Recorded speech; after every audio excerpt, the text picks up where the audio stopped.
Hello guys, welcome back to my channel. Ayan, magpapakain tayo ng ating mga koi ngayon. Isang magandang umaga. Ayan, kasama ang ating mga koi. Ayan, ang ganda nila tingnan guys. Napakaliksi nila.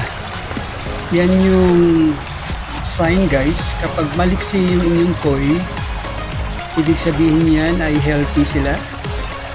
Pero kapag hindi naman sila maliksi, bukod sa kung sila ay busog, ay meron silang nararamdaman na hindi maganda. So kaya wag niyong gaanong pabusugin ang inyong mga koi guys, dahil usually kapag masyado silang busog ay hindi sila gaano gumagalaw, at yung iba naman ay tuluyang namamatay sa sobrang kabusugan. The next day. Ayan, meron tayong dahon ng mga mulberry dito guys. So pinuputol ko ito kanina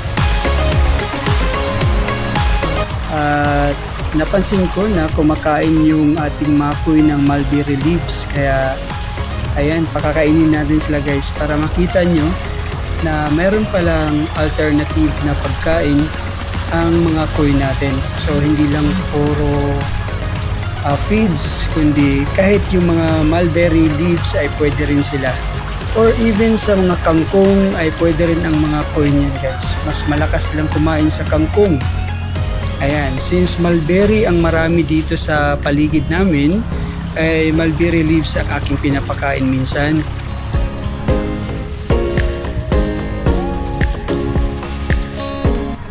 Yun, yung ating mga rabbit din ay kumakain rin ng mulberry leaves. Kaya yun, pinapakain ko rin sila ng mga mulberry leaves guys.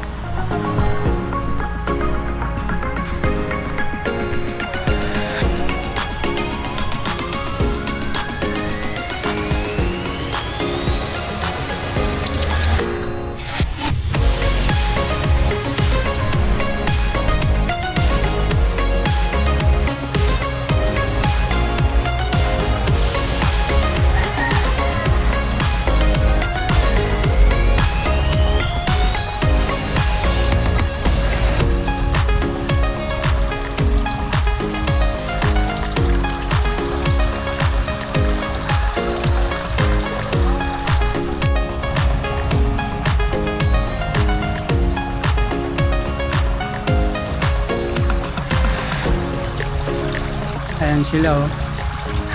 Ayan, minangat-ngat nila yung mulberry leaves. Ayan.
Few moments later.